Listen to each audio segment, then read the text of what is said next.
તો મલ્હારભાઈની ફિલ્મ લોચા લાપસી અત્યારે ચાલી રહી છે થિયેટરમાં, પણ ત્રીજા દિવસનું જે કલેક્શન, રવિવારનું જે કલેક્શન છે એ નિરાશ કરે એવું છે.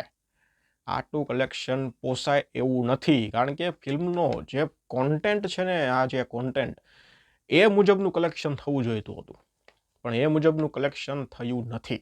કેટલું થયું છે, કેટલી ઓક્યુપન્સી છે, ડિટેલમાં આપણે જાણી લઈએ. ત્રીજા દિવસનું રવિવારનું ઓક્યુપન્સીની વાત કરીએ તો 19.68% ઓક્યુપન્સી રહી. મોર્નિંગ શોમાં 5.85, આફ્ટરનૂન શોમાં 19.4, ઇવનિંગ શોમાં 29.52 અને નાઇટ શોમાં 24.30% ઓક્યુપન્સી રહી. નાઇટ શોની તો ચાલો વાંધો નહીં કે ભાઈ બીજે દિવસે સોમવાર હોય ને ધંધે બંધે જવાનું હોય, પણ ઇવનિંગ શોની 29% ઓક્યુપન્સી એ ઓછી કહેવાય. એ ઓક્યુપન્સી લગભગ 45%ની અરાઉન્ડ આવવી જોઈએ હતી, પણ આવી નહીં. જો એટલી ઓક્યુપન્સી ઇવનિંગ શોની હોત ને તો ફિલ્મનું કલેક્શન ખૂબ સારું થાત.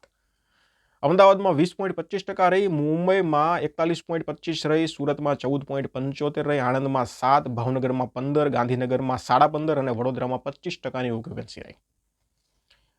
ત્રીજા દિવસનું કલેક્શન ફક્ત 36 લાખ રૂપિયા નેટ થયું છે અને ટોટલ કલેક્શન 1 કરોડ અને 16 લાખ રૂપિયા 3 દિવસનું કલેક્શન થયું છે.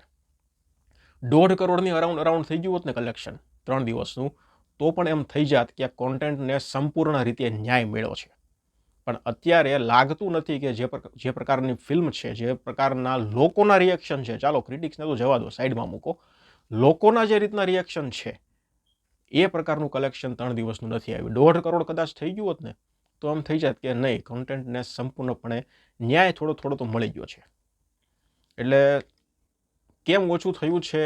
વરસાદ પણ નથી, સાથે ફિલ્મો તો બીજી ઘણી બધી છે. એ પ્રમાણે જોઈએ તો ફિલ્મને શો પણ સારા એવા જ મળી ગયા છે. એવું નથી કે શો પણ ફિલ્મને ઓછા છે. શું કારણ છે? તમને જે લાગતું હોય એ મને કમેન્ટ સેક્શનમાં જણાવો. ધન્યવાદ.